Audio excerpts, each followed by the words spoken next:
Hello, welcome back to my YouTube channel. Today we're going to be covering day dos of the trial. So Joel Chavez murder trial, day 2. If you guys want to go read it yourself, you guys can on KGNS. So just go ahead and Google KGNS and it'll come up. Yeah, if you guys want to go read it yourselves. Sorry, Evelyn's in the back eating her breakfast. She doesn't like when I record, so you might hear her. Okay, so we're going to go ahead and start. Laredo, Texas, KGNS. After a date of jury selection, the trial got underway for Joel David Chavez, the man accused of killing his pregnant girlfriend back in September 2020. On Monday, 2 witnesses took the stand.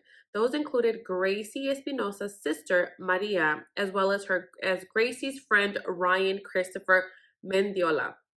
On Tuesday morning, the state called on Jaden Luis Lopez to the stand. He had been working at a Whataburger restaurant on the night of September 9th, 2020. Lopez said he had just gotten out of work at around 11:30 p.m. and decided to go home, where he met up with a friend named Alex Martinez. Martinez left Lopez's house at around 1:20. When Lopez was walking Martinez out of the house, Lopez said that after the headlights flashed from Martinez's car, he saw a girl walking on the side of the street. As soon as the headlights hit her, she moved out of the street and kept walking on the other side. The state brought out a map to show where Lopez lived. Lopez said the car was facing toward the park when his friend Alex was leaving. He then described what the girl was wearing, a Nixon Leatherman jacket. Lopez said the girl was coming from the Nixon Park area and was walking south. The assistant district attorney brought out the Leatherman jacket to demonstrate if that was the one he saw the night of questioning. Lopez confirmed it was the same he saw that night. He recognized it by the leather. Lopez said that Gracie had crossed the street after being hit with the light and added that there was a guy waiting for her. Lopez said Gracie met with the guy who was wearing all black, had white skin tone, and had glasses at the time, according to his memory. Lopez said he walked back home from Lopez said he walked back home after Alex left and saw a guy having an argument with that woman, but said he didn't pay too much attention but still felt like something was wrong. Lopez said he went back inside because it wasn't his business. Lopez then told the court that he was not able to see the guy's face and didn't recognize the girl. He testified that he stayed home after that. The very next day, Lopez noticed a lot of police officers and investigators outside. Lopez said his family noticed first and that an investigator went inside his home to ask if they saw anything. Lopez spoke to the officers and said his house has 2 cameras. One was a doorbell camera and the other faced the driveway. The state then passed the witness. Defense attorney Roberto Bali started his cross-examination by asking Lopez if he is the same Jaden Lopez who is on probation for burglary. Lopez said he is, to which the state quickly objected and a sidebar ensued with Judge Knotson. Bali continued to speak about the burglary charge, saying that Lopez has been on probation since 2021 for burglary of a home. As part of his plea deal, the state dismissed a firearm charge and Lopez confirmed that to be the case. Bali said that the state knew he was a witness on this case, but Lopez responded with that he wasn't sure. Bali went through a timeline of his case and stated that if Lopez violates his probation, he can go to jail. Lopez found no error in the assessment. During the time of the question, the police did not go into his home and take anything from Lopez's house, such as phone data or DNA. Bali asked if he was in the area where Gracie was found, and Lopez responded that was correct. The defense then passed the witness. The assistant district attorney asked Lopez if he was the one who killed Gracie Espinosa, to whom Lopez responded no. The state brought up Lopez's run-in with the law, to which Lopez responded that he is a changed person and is now focusing on work and changing his life. He even went on to say that his parents are strict. The state then passed the witness. Bali then asked Lopez, if your parents are strict, why didn't they stop him from breaking into the house? Lopez could only contend that his parents did the best they could. After a while, the defense rested and the state declined to ask anything else and Jaden was let go. The state then called on Christy Gonzalez, a lifelong Laredo resident who currently works at the Outlet Mall. On September 9, 2020, Gonzalez said she was out at a friend's house on Frost Street, close to Sanchez Ochoa. She arrived at 8 p.m. and said they were watching a fight. Gonzalez said they had a cookout until 3 a.m. During that cookout, alcoholic beverages were involved, and Gonzalez said she wasn't drunk but a bit buzzed, and ended up walking home because of an argument she was having with a friend.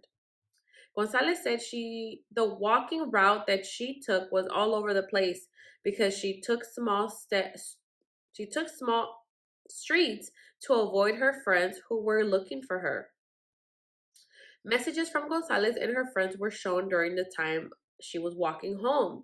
The first one was a friend's husband, Efrain, at around 3:36 a.m. Another text message is shown with Mirza, Efrain's wife, the friend she was having an argument with. Gonzalez said she made it to Plum Street when she hit the cemetery. The state brought out a satellite map and pointed out that she was walking toward Nixon.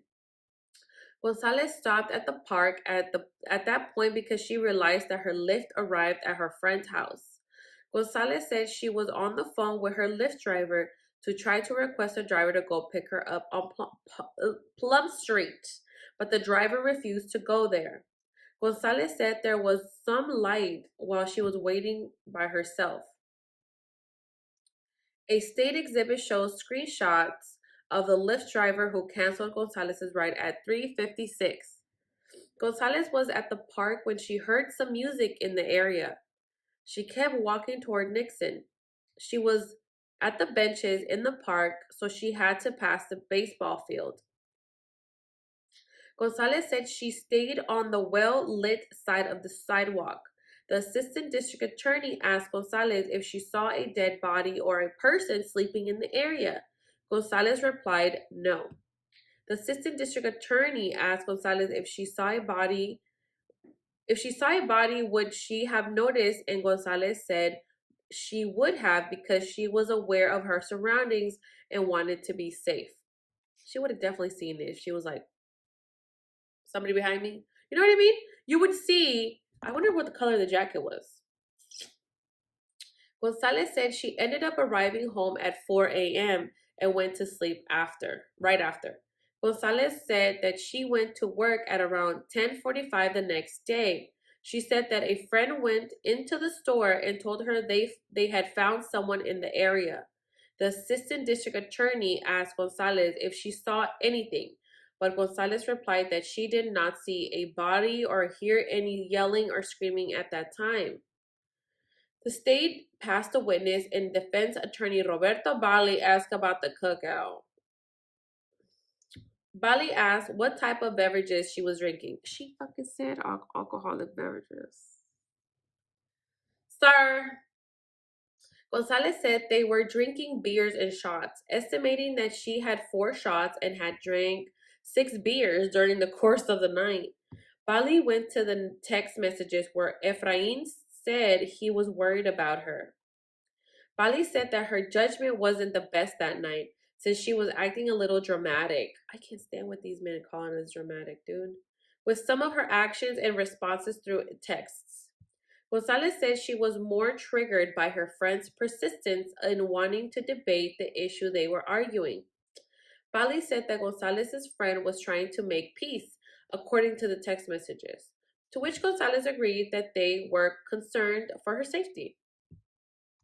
Bali brought out a satellite map where Gonzalez was sitting by the benches at the park on her phone. Let's see. Gonzalez said she eventually found out where the body was found. Bali zoomed into the area of the park benches.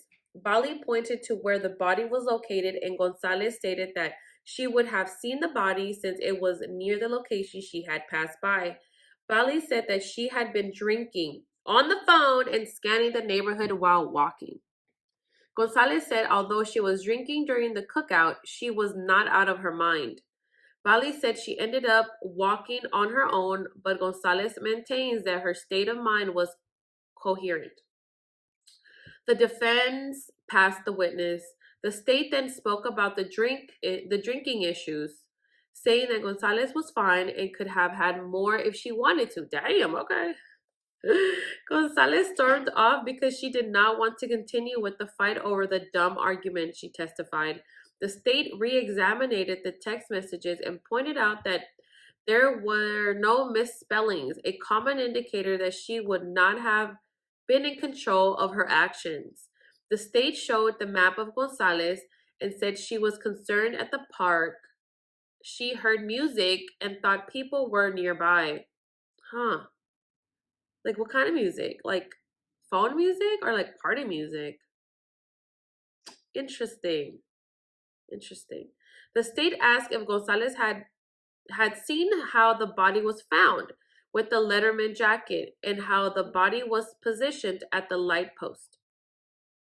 Gonzalez said yes, because that was the same light post she walked by at around 3:56 a.m. Gonzalez maintained that she did not see anybody or anything there at the time. However, the assistant district attorney asked if she was the one who killed Gracie Espinosa, to which Gonzalez said she did not. The state then called on Ediverto Garcia, who lived at the apartment. Oh, guys, I haven't read any of this part. So this is new to me, so you're going to get some reactions. I'm sorry. The state then called on Ediverto Garcia, who lived at the apartment building next to Gracie. Garcia said it was more of a high and by kind of relationship. Garcia recalled the event on September 10, 2020, when he was talking to police. He said he heard racket and noise at around 1 a.m. Remember, Gracie got home at 1:18. Garcia said he heard an argument through the walls that lasted about 30 to 45 minutes. Gracie's neighbor said there was a loud thump when things got very quiet after that. Garcia said he could hear mumbling but nothing distinct. He even said it gave him the oh, Lord Jesus Christ. Oh my God. Okay, sorry. Ah! Was he talking to his fucking self? Oh my God, let me read that one again. Garcia said he could hear more mumbling but nothing distinct. He even said it gave him the creeps. No. Like, I wonder if he was talking to himself. Joel was probably talking to his damn self after he murdered her. Oh, Lord Jesus, help me. Okay, Garcia said that he thought about Garcia said that he thought about calling the police, but decided to stay quiet because he did not want to get involved. They never want to get involved. Ugh. The very next morning, things stayed extremely quiet. A few hours later, police spoke to Garcia. The state then passed the witness. Oh my God. Roberto Bali started with a picture of the apartment building. Bali continued with the testimony that Garcia gave Detective Raimundo, saying that the thump was like a bicycle hitting the wall. Okay. I feel like I have to throw a bicycle now against the wall just to see what it sounds like. At around 2:30 a.m., Gracie left, according to Garcia's testimony, which is the only time he heard someone leaving the premise. But did he see her leave? But did he see her leave? But did he see her leave? Okay, at around 2:30, why would he say Gracie left? According to Garcia's testimony, which is the only time he heard someone leave, but was it her? Because it could have been Joel leaving with the body, if you know what I'm saying. Okay, let me keep reading. Sorry, I hadn't read any of this. Woo, everything else that I read, I was able to keep it cool because I read before, and so this is new to me, and I'm sorry. The next time he heard someone was Gracie's mother.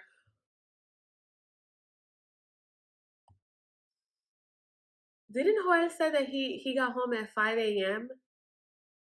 from work? Something like that? Okay. The next time he heard someone was Gracie's mother the very next day. She showed up at around 9 is what my understanding is. Okay. But let's keep going. Gracie said the apartment building has small apartments and he is more aware of what happens in the area. The defense then passed the witness. That's what I'm saying. You ain't got nothing else to ask this man because you know they got his ass. Ugh. Come on, man. How much more do we need? Okay. The state asked Garcia if his memory was fresher the day of than the other time when he was interviewed by Detective Garcia. Oh, no, sorry. Detectives. Garcia agrees that his memory was fresher the day of. No shit. The defense said that nothing has changed. However, Garcia agrees that he has told detectives the same thing from the beginning. After a 10-minute break called by Judge Knotson, the state called on Adan Cedillo, who works for the city of Laredo as a trucking superintendent, who supervises 6 employees. Superintendent? I didn't even know truckers had superintendents. I learned something new today. Who supervises 6 employees. Part of the employees' duties included constructing sidewalks at the 1900 block of Plum Street on September 10th.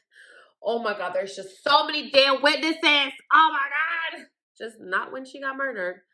Cedillo said he received a call from an operator about a body that was close to the job site and told his employees to wait at the location until police arrived. Did they find her body? Oh God. Did they find her body? The state published the phone call Cedillo made to police about the body they found. They found the body! Oh Lord Jesus. In the call, Cedillo said it seemed to be of a female who was wearing a high school jacket. He said it took about 5 to 10 minutes for the police to arrive. The state then passed the witness and the defense declined to question. Oh, that's what I'm saying. You ain't got nothing to ask this man. Nothing. The state then called. They could have asked him a million more fucking questions. Like, and they probably did, but they're not telling us. The state, this is why this damn trial should have been streamed. And you guys, I found out today, somebody commented, I don't know how true it is, and if you do know, let me know. Because they're saying it's not an open court. It's only law enforcement, only whoever's supposed to be there is allowed in that courtroom, which is very interesting. How is that possible? This is not even like a big deal type of trial, and it's very sneaky. It's a very, very sneaky. Not even for the border patrols, they kept it it's a secret or this private. You know what I mean? Heck no, girlfriend. Oh no. Let's keep reading. The state then called on Eduardo Fierro, an officer for the Laredo Police Department who has been employed for 20 years to date. On September 10th, Fierro said, was he in Burros' trial too? Fierro. I don't know. He had just finished breakfast with the police officers. I wonder what they were eating. I want to know. With the police officers when they received a call from the dispatch about a man down. Fierro drove to the scene and said he saw somebody laying on the floor. As per protocol, he put gloves on to make sure everything was okay and found a woman lying on the ground. Fierro said he was wearing a body camera that day. Where is the footage? The body cam footage shows Fierro putting on the gloves next to the body. Fierro is then seen talking to workers. The state paused the video. The video tasked Fierro questions about the crime scene. The state gave Fierro some exhibits to look at, which were the photos of the crime scene. The photos showed Gracie's body between a light pole and a fence. Fierro described the pictures and the manner in which Gracie's body was found. The state showed various photos from different angles as well as close-ups of Gracie's body. The pictures showed blood on the grass as well as broken glass and the pictures of a blood trail. There's a freaking trail. That means she was not murdered there. She was put there by somebody because there's a trail of blood. What does blood trail mean? She was put there. She was dragged there. That's what that means. That's what the hell that means. And I want to see how far was this trail. From where? Where was it coming from? Did he put her like in the car and then like, you know what I mean? That's the only way. That where she was found was not far from where she lived, you guys. So, did they live upstairs or downstairs? That's what I want to know. Was he strong or was he weak? I don't know. Fierro told the court that these are accurate descriptions of what he saw on that day. The state brought out a satellite map and asked Fierro to point out where he saw the body that day. Fierro was able to point out where he found Gracie's body, and the state passed the witness. Girl, don't pass the witness. We have so many questions. The defense then asked to bring up the body cam video. Yes! I wish we could see it. Bali pointed out that Fierro was seen putting on gloves, to which Fierro explains that it was for safety. Bali paused the video where Fierro sees the body and spoke about the possible 82, which is code for deceased person. Bali asked Fierro about the procedure that follows after a discovery is made. Bali paused the video again to point out that other people were in the area. Yeah, in the area. Saying that it is possible that people could inadvertently,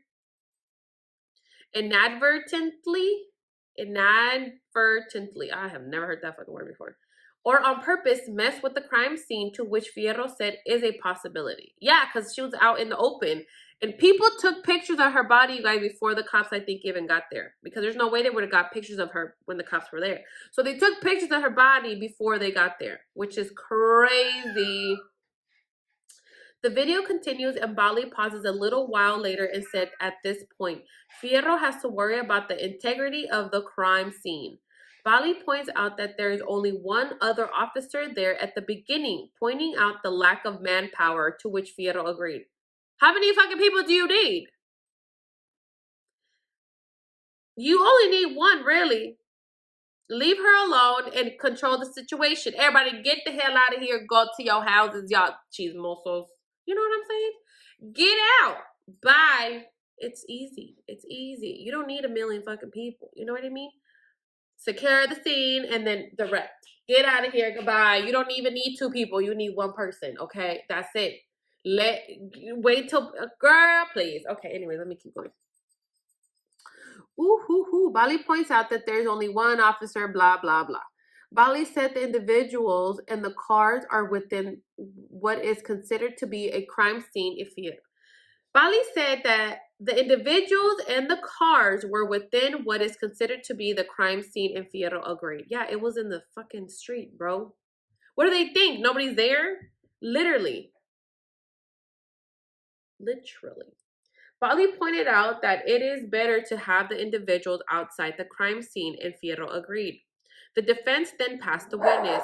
Fierro stated that there was cloudy conditions that morning. The state then displayed an up-close photo of Gracie on the ground. Fierro explained that he moved the jacket a little bit to see if she was breathing. He said the jacket looked like it was just placed on her. According to Fierro, the body was in between the pole and the fence. The state then played more of the body cam footage. So she wasn't even wearing this jacket when she was killed. So then that makes sense. She was at home. She took off her jacket. You know, she's chilling. And then this fool's like, what the blah, blah, blah. And then she's like arguing with him and say he killed her. And he's like, oh, shit. And then, you know, whatever. He goes and throws her body on the street, And then he's like, oh my God, your jacket, girl. Let me put it on top of you so nobody sees you. Or here, so they think that you were murdered out here. The fuck? The footage shows Fierro getting out of the vehicle after paramedics arrived at the scene. Fierro then discusses with a colleague if they should close off the area. It does not take rocket scientists to figure this one out. Yes! Yes! Don't even ask. Oh, Lord help me, Jesus. Officer, this is why I can't do like readings when I haven't read it, because I Fierro, Officer Fierro, what the heck are you thinking, sir? Officer Fierro said he was following protocol when the state paused the video. Yeah, you were, but why are you asking, should we? Should we close it off? No, you close it off, sir. Don't ask nobody. Go do it, sir. Here's the tape. Close this shit off.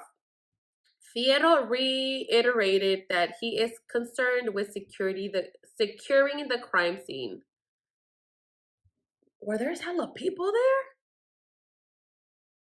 Eventually turns the investigation over to the Capers division, and Officer Fierro is let go.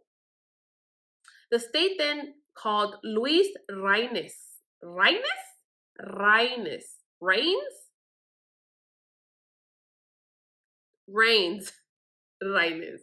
Next, an officer who has been with the Laredo Police Department for 26 years. Over the years, Reines specialized in, I hope I'm saying his name right. I like Reines though. Reines specialized in accident reconstruction and can create diagrams after investigating accidents. Okay, all right. Reines was part of the crash team and had to be trained to be able to investigate those accidents to an extent, and has testified in other cases before. Investigator Reines said that the call initially came in as a auto pedestrian accident. What? Reines said he and a team were called to the scene, and the first thing he did was assess the situation. I was going to say assess. After that, Reines said they set up equipment called a surveyor's tool to gather the points. I wonder if that's that one machine. The state published exhibits. The first one, Officer Reines. I like how I went from who's Reines? Officer Reines. This is a whole other person. Reines? Officer Reines described the point list to jurors. I think they fucked up his name. The first column is a reference point where they set up the machine. Other columns represent points being recorded, such as the body and the blood, all to recreate the scene. The next photo shown was a diagram that comes from those points. The diagram was labeled with a bunch of points, eyeglasses, drag marks.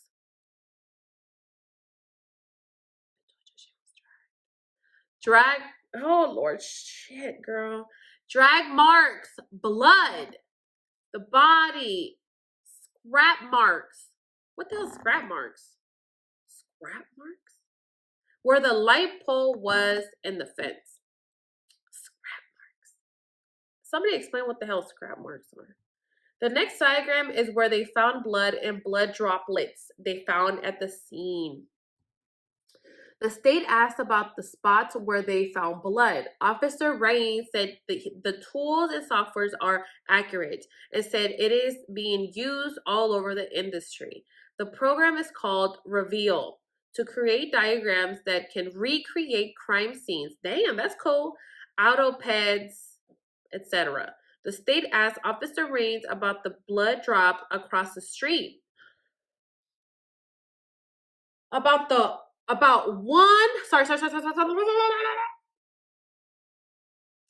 state asked Officer Reines about one blood drop across the street. Officer Reines said they followed that drop to the rest of the blood trail. There was blood on the other side of the freaking street. What is it? This fool could have, oh Lord help me, Jesus. Okay. I wonder if he walked with the body all the way over there, like carried her. What if he like put her on top of him and like was like, oh, she's super drunk. You know, if somebody asked her something, like, so she's super drunk. And he like carried her all the way over there. Because why would there be one blood drop on the other side of the street? I don't know. Oh my God, Jesus Christ. Oh my God, okay. I can't believe I had to read this. The state then passed the witness. Robert Bali pointed out the diagram that showed where they found all the blood spots. Bali asked Rains who his team was for the... Man, who cares? Rains said there is usually 3 or 4 officers that help him out. Officer Garcia. Rains said he was there for 2 hours when he called. Rains said when the site is closed off, he didn't allow anybody inside. Bali pointed out that Rains didn't know how many people had walked through the area, to which Rains agreed. Bali asked Rains about when the medical examiner arrived. Bali pointed out that in the diagram, the point of blood that was across the street.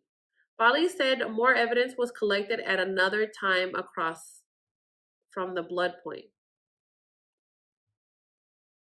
Bali said more evidence was collected at another time across from the... What do you mean another time? Bali asked if Rains saw any blood across from the blood point on the corner of the street, but Rains replies that he did not. Rains said he walked the area and that's what they found. The defense then passed the witness. The state discusses the blood on the street and said it was not a smear, but a drop. The state said it would be impossible for Rains to do his job if he didn't walk the scene, and officers Rains agreed. The state passed the witness and the defense declines to question. The state then called on Gracie's mother, Mayra Rivera, 44, to the scene. Her mama. Rivera said she knows Chavez because he was her daughter's boyfriend. Rivera said Gracie did not want to continue their relationship with Chavez. According to Rivera, the two started dating in June, and Chavez moved into her house.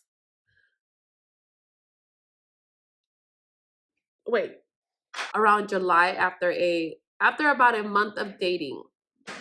So they were moving really fast, like too damn fast.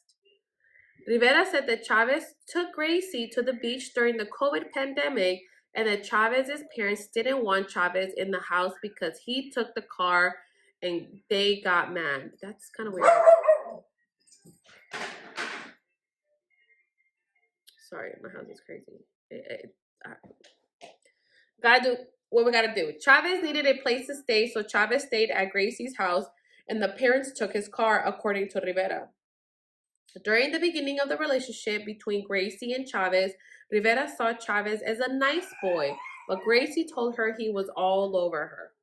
Rivera recalled one incident where Gracie crushed Chavez's fingers when he tried opening the window and Chavez called the police. The police officers arrived and he was trying to open the window because they were fighting and Gracie locked herself into the room, according to Rivera.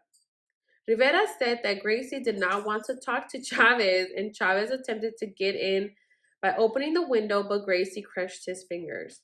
When police arrived, the police said to take out Chavez's stuff on the sidewalk and let his parents take his belongings. The state then asked Rivera if the police did not arrest her, for which Rivera agreed. First of all, what the heck? He moves into her mama's house dating for 1 month and mom's okay with that? I mean, they are older, but still, no. I guess she's like, ay, pobrecito, like, he don't got nowhere to go. Can he stay here? In like a month. 1 month, bro. Heck no. Do you think I'm about to be living with you for no? No. They sleep together? Let me drink my coffee, girl, because today, I mean, this day was intense. But let's go, because we're about to get on to September 10th. Rivera then recalled the morning of September 10th, 2020, the day that Gracie was found dead. Filled with emotions, Rivera spoke about September 9th, the day that she had a cookout, and told Gracie that she would see her the next day. Miss Rivera saw the police and they asked if that was her daughter. Rivera said she didn't get too close to the body, but she immediately recognized her shoes from afar.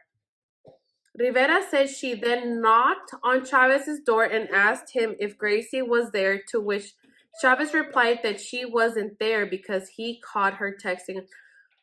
Wait a minute.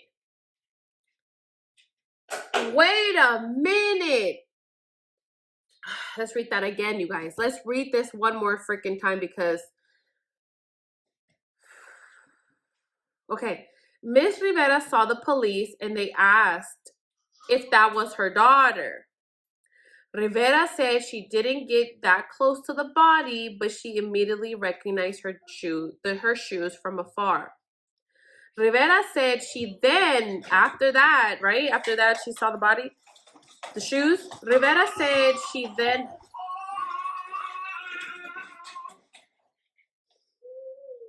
Rivera said she then knocked on Chavez's door and asked him if Gracie was there, to which Chavez replied that she wasn't there because he caught her texting another guy.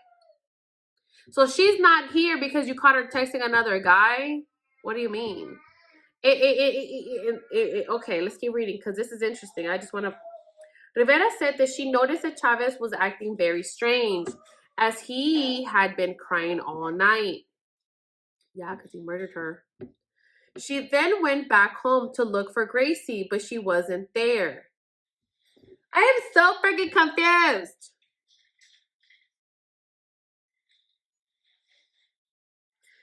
So she went to his house before... I'm so confused. They're not writing this correctly. Do you see this? What they're doing? They're messing us up. She then went back home to look for Gracie, but she wasn't there. Rivera said that they were looking for an apartment together and she was worried about Gracie and Chavez living together. Rivera told Gracie not to go with Chavez because he would hit her.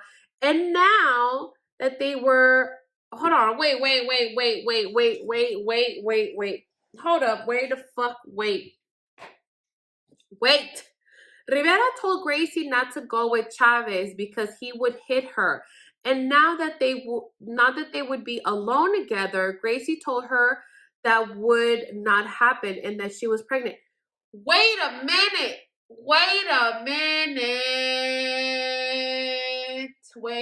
Jesus Christ. Wait a goddamn minute. The mom, I'm sorry, Miss Mayra Rivera. Did you know that this man was hitting your daughter? Because I'm sorry, man. Ma'am, señora. If you knew this, ma'am, if I was Miss Mayra Rivera, I would not be walking this goddamn streets, girl. I would be in prison. I'm just saying. It would be my freaking trial and not his ass's trial. I'm just saying. No.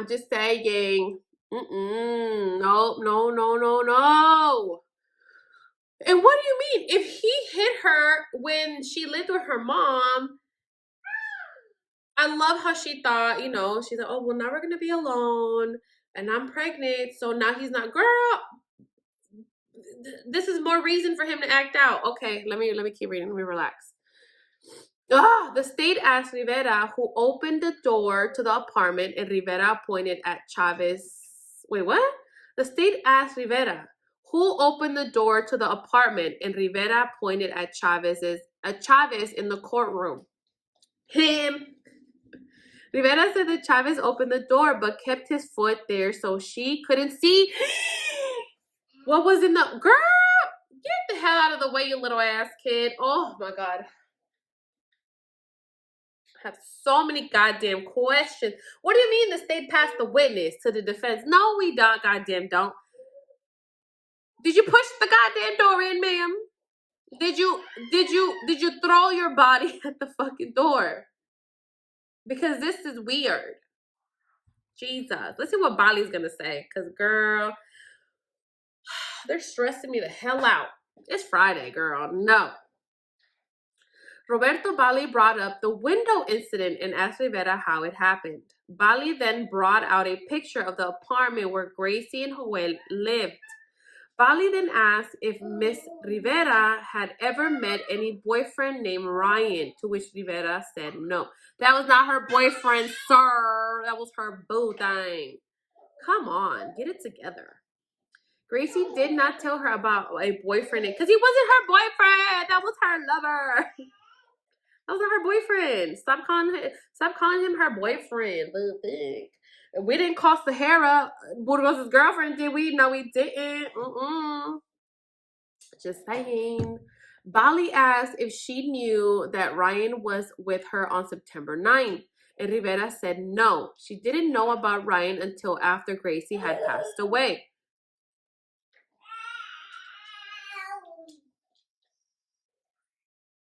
I have so many goddamn questions, you guys, because allegedly on day 1, they did say that Gracie's mom called Ryan. If anybody remembers, she allegedly called Ryan. I don't know what time it was though, but she wasn't. But let's keep going. Rivera said that Gracie was always welcomed at her house at any time. Rivera said if Gracie ever needed a place to stay, she could have stayed with her. The defense then passed the witness. The state asked Miss Rivera if she ever took Gracie's phone away from her. Rivera replied no. Rivera said that Chavez ignored Gracie, but she could tell that Chavez was afraid. Rivera said that Chavez ignored Gracie, but she could tell that Chavez was afraid. Gracie didn't have a job, but Rivera didn't think that Chavez would provide for her. Rivera also stated that the bike inside the apartment belonged to Joel. What bike? He was riding a bike? So he didn't have a car. Okay. Bali asked Rivera if she knew that Joel paid for the apartment that the two of them were living out of, to which Rivera said she knew. Rivera said that the two had only been living at the apartment for 10 freaking days, bro. 10, this many fucking days at the apartment together. It only took them 10 damn days to fucking kill her. God, this is making me so angry. The defense then passed the witness. The state asked Rivera if she recalled if Gracie went anywhere without her phone. Rivera said Gracie always had it with her. The state passed the witness and the defense rest. The state then called Logan O'Brien, an investigator with the Laredo Police Department. O'Brien was assisting lead detective Raimundo Garcia with the investigation. Anybody know Garcia? Tell him I said, shout out to Raimundo Garcia. We love you. If you know, you know. O'Brien's job was to look for surveillance footage and go to different houses for searches. O'Brien knew that the defendant's father was a retired police lieutenant and learned that he was dating Gracie. According to O'Brien, the father said that he received several phone calls from his son Joel that morning. The state published a waiver for consent to search the defendant's father. During the search, family members were very emotional, including Joel Chavez III, who was crying at, why he crying all of a sudden? Why you crying, sir? Why you crying? O'Brien asked the family which room Chavez stayed at. O'Brien stated that Chavez's room was almost bare. O'Brien said inside the room they discovered a backpack and ordered a CSI to take a photograph. The state published photos of the address belonging to Joel Chavez Jr., the father of Joel Chavez III. The next exhibit was a photograph of the room after Chavez III was picked up. The state showed a backpack that they had found at the foot of the bed. The state then called on Laredo Police Department investigator Daniel Mesa to the stand, who has been working with the department for nearly 17 years. Mesa specializes in forensic identification services. His duties include crime scene investigation. Mesa recalled working on September 10 during the afternoon hours. Mesa went to 319 Glen Cook Drive and found out that Joel Chavez Sr. lived at the residence, a former LPD lieutenant and the father of Joel Chavez III. Mesa told jurors that the first thing he did was take photos outside the residence, and those photos were shown to the courtroom. The other photo was a Volkswagen Atlas with paper plates, which was recently purchased by Chavez's father. So they had no goddamn need to go to this damn dealership when they already had a brand new car. Mesa eventually conducted his investigation into Chavez's third room, unless they bought it that day for that exact reason. But that's interesting. A photograph of Chavez's room was shown to jurors, as well as a backpack that was found. A photograph was shown of what was inside the bag: a belt, a clear plastic bag, as well as an extra compartment inside the backpack. Wait, what? Well, there was a belt, a clear plastic bag. Okay. Mesa said after taking the photos, he completed the paperwork and returned to the LPD headquarters with Chavez's backpack. Mesa said when he got to the station, he started taking things out of the bag one by one. Mesa was asked to show all of the items that he found inside the backpack to the courtroom. Mesa said he found a bike lock, a clear plastic bag, a rain jacket, a sunglasses case, a cloth to clean glasses, a tag, an AirPods case. A tag? Like an air tag? Or what kind of tag? And an AirPods case. Another photo shows the clear plastic bag with an item inside. It is a shirt. It is a shirt. Why would there be a shirt in a bag? Another item is a purple TCU bag. What is TCU? Texas Core University. I don't know. Bag.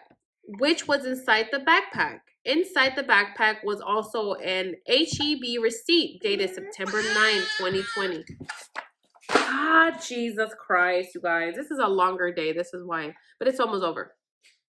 Because somebody's ready to go out. Oh, Lord Jesus, help me. Okay, the next photo showed a black HEB sweater taken out of the clear bag. The next photo was a black pants, which were also inside the backpack, along with a black shirt and black belt. The next photo is what was inside the purple TCU bag. Toilet paper. What's up with these toilet papers, man? Toilet paper, wet ones, wipes, chapstick, loose change, keys, pills. What kind of pills? What kind of pills? And an HEB name tag that belonged to Joel.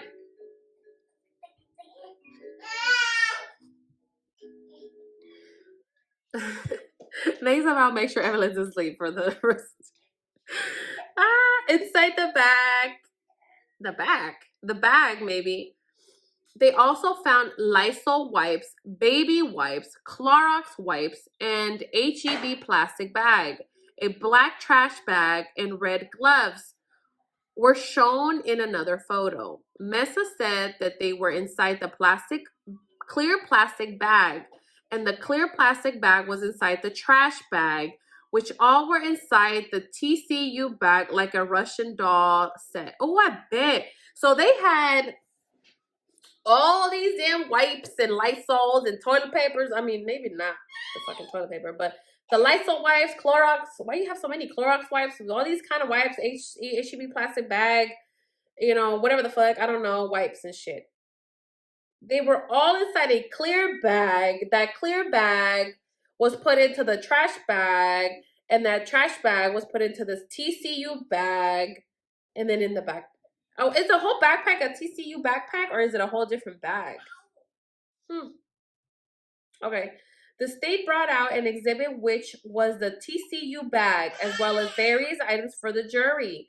The wet ones, toilet paper, pencil, digestive medication, and Joel's name. Oh, you know he had the shits. You know he had the shits because he was nervous. He was tripping out, bro. He was tripping out. And you know sometimes when you be tripping out, your stomach is not calm. The state brought out another evidence bag with red, black, and blue backpack. So there's a whole different backpack, you guys. There's a TCU bag, but there's a whole different, there's a backpack. Okay, so, all right. So the TCU bag was in the backpack with all that other stuff. Interesting. Everyone's running around with a damn phone. The state brought out everything that was inside the backpack. This is a long one, you guys. The state brought out everything that was inside the backpack. The assistant district attorney pulled out the large trash bag and then the white HEB plastic bag. The red gloves were also shown to jurors. The assistant district attorney demonstrated how all the items were found within one another.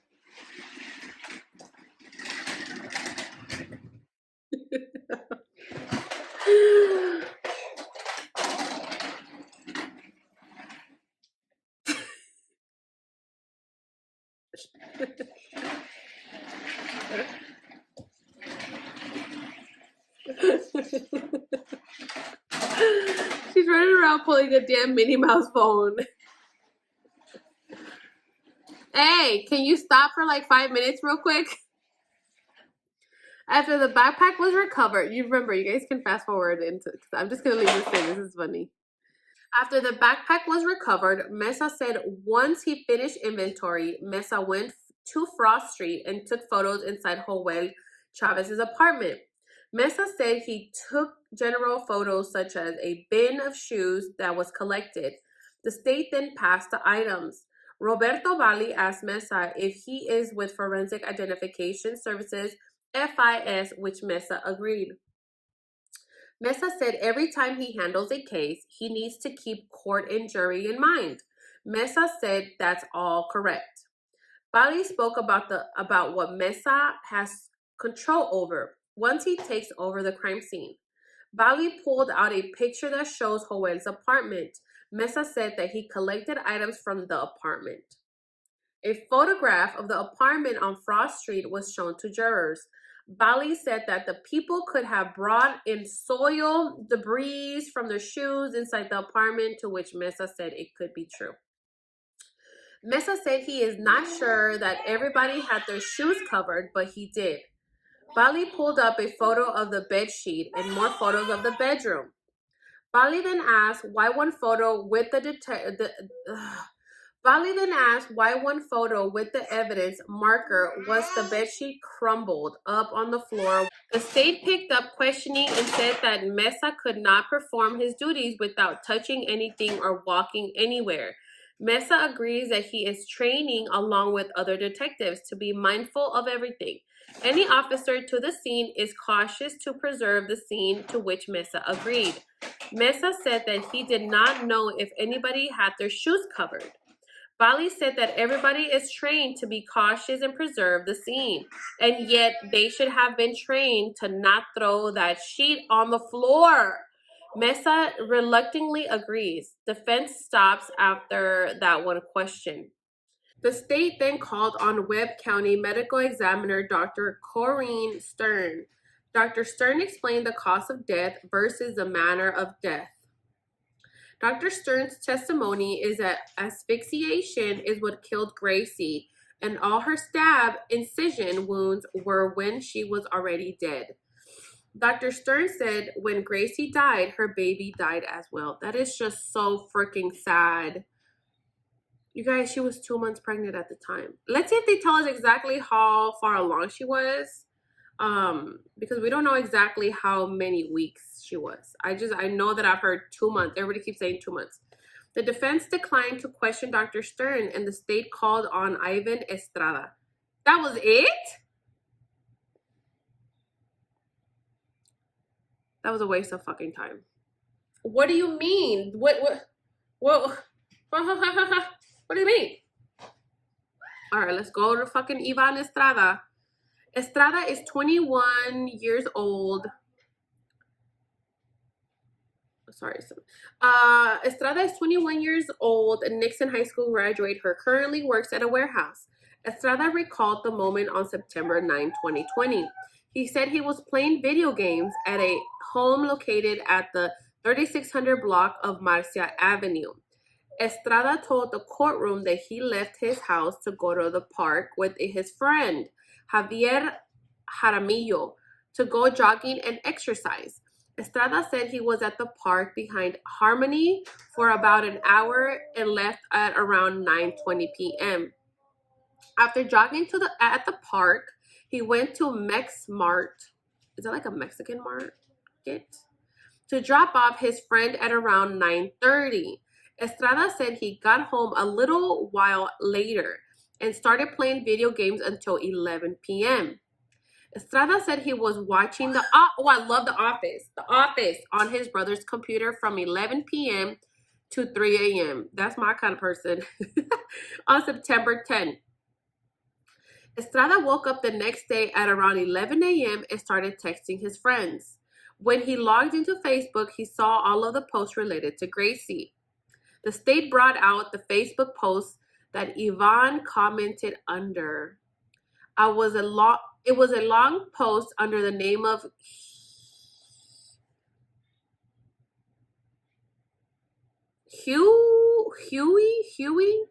Huggy?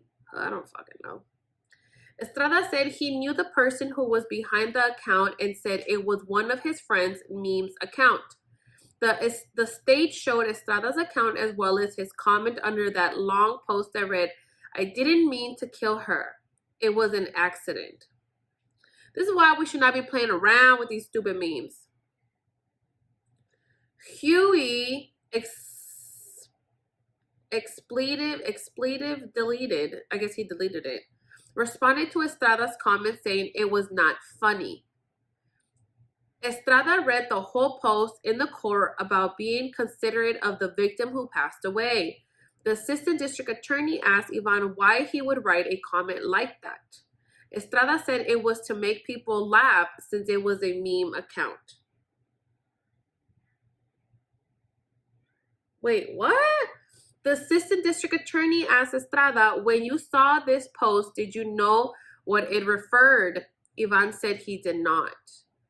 Estrada stated that he had no idea what I'm going to call him Huey, was talking about, and that he just wanted to make someone laugh.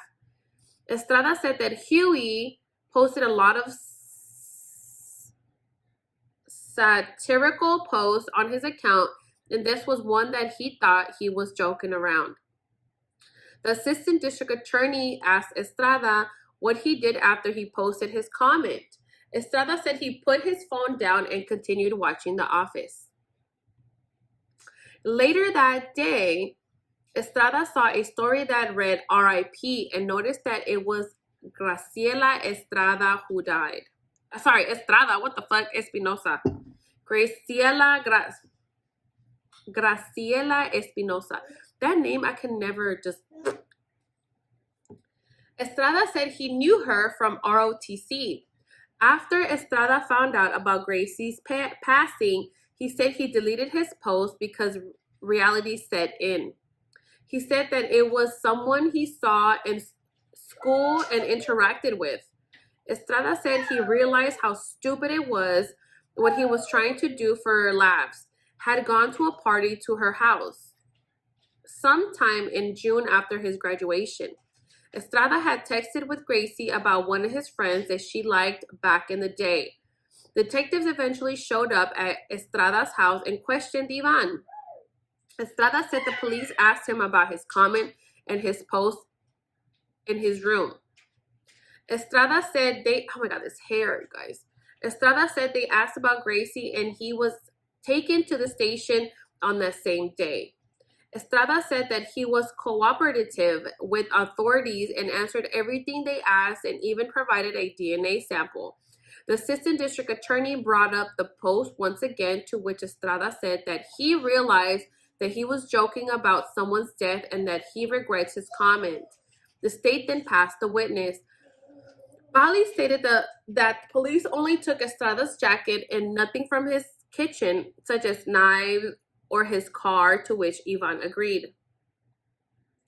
Bali brought up the social media post and said that Gracie's death was all over social media when he posted. By the time police were looking for Estrada, he had already deleted his comment. Estrada said that he was at his house at 9:30 p.m. on the night before Gracie was killed. During that night, there was a COVID-era lockdown for minors, and Estrada said his parents made him follow the curfew. The meme account was brought into question again, and Estrada stated that he had no idea who or what they were talking about because there was nothing associated with a specific person at that time.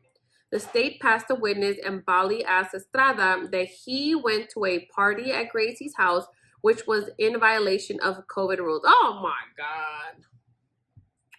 Estrada said it was before the 10 o'clock curfew, but Bali stated that it was still a gathering nonetheless, even during a time when people were concerned about catching COVID. The defense passed the witness and the state declined the question. To question, I guess, is what they were trying to say. Iván Estrada wrapped up the testimony, and LPD Sergeant Luis Mata was called to the state. They had so many damn people this damn day. How many people has that already been already? So many. What's wrong? So many already. Sergeant Luis Mata has been with the Laredo Police Department for 18 years. He supervises roughly 20 officers in West Laredo. Sergeant Mata was a detective for papers and assisted Raimundo Garcia. Hey, Mr. Raimundo Garcia. Some of Mata's duties included canvassing the area for video and interviewing people of interest.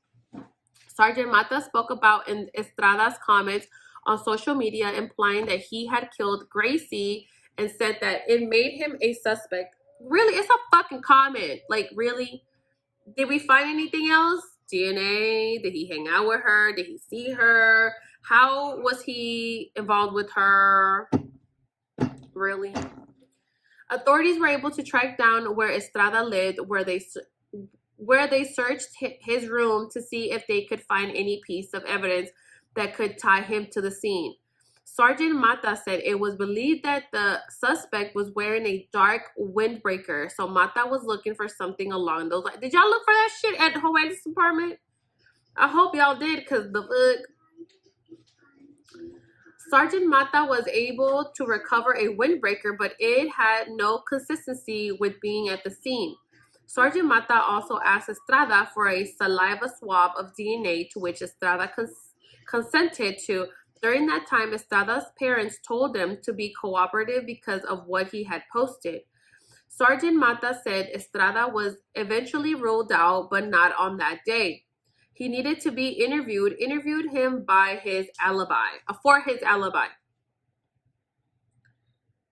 Oh, Lord Jesus. Sergeant Mata said Estrada was ruled out because there was no evidence that tied him to the crime scene or Gracie other than the fact that the two were classmates at Nixon. Oh, they were not even, that was not her lover. Iván was not her lover. Okay. Whoo, we can rule Iván out, girl. Sergeant Mata went on to add that at no point in time did Iván refuse to cooperate. I don't know. Bali then questioned Sergeant Mata about the interrogation of Iván Estrada. Bali said that they did not treat Iván's house as if it could have been a crime scene in which Mata... Yeah, why the fuck would we treat it as a crime scene? The fuck? Bali asked Sergeant Mata if it was true that they didn't take any other items such as knives or articles of clothing, to which Mata agreed. Bali also asked if they didn't search Estrada's cell phone, to which Mata agreed. No, goodbye, we don't need to. The state said that Sergeant Mata did not need to enter with anything special. Sergeant Mata said Iván acknowledged that he went to the park with his friends, and then went home. There was no other indication that he left his house. Sergeant Mata called Ivan's comment a very stupid joke. The state then passed a witness to the defense. Bali said that they did not check Ivan's location from his cell phone, and Mata agreed they did not. Bali said they didn't check because he is not an expert, and Sergeant Mata was let go. And that was it. That was it for the day, you guys. Thank you, Jesus. Holy Jesus. Oh my God. So basically, let's do a little recap, I guess. This was long. How many people did they freaking, how many witnesses? And even then, you guys, the court was not adjourned that day. I'm going to have to go back and see who was the last witness, because you can check on the Webb County. You guys can go on the Webb County and check at their public records. Just saying. With his name. And so this is just very interesting. Very interesting. Nobody saw her body, you guys. It has been confirmed by everything. She got home at 1:18. And I mean, the neighbor's statement is just case closed. Case goddamn closed. You know what I mean? I mean, who knows what time, who left that apartment at 2 in the morning when he says that somebody left? He says Gracie, but that was the last time somebody did movement there. So do we know if it was Gracie, or do we know that it was somebody? Because if it's Gracie, okay, let's rule it out. She did leave. If she left, look at my hair right here. She did leave. That means she left. Who knows where she went, right? So now we have a different theory. But we still have the same fucking theory. But if we don't know for a fact that she actually left because we didn't see her leave, we just think it was her, it could have been Joel. It could have been Joel carrying her out. And he's like, oh, well, I saw Gracie. Oh, yeah, really? Because the fuck. You know what I mean? All right, guys, that was it for day 2. This was very long. I have to go be a mom now because my daughter's like, hurry up, homegirl. And that was day 2. So I will be posting day 3. Just give me a little bit of time. Today should be day 5. And I will be posting that one either one of these fucking days. So tell me what you guys think. Leave a comment. Don't forget to like. Don't forget to like this video. Share it. Like it. Go read it on your own on KGNS. And we're going to fucking be here. Thank you for watching.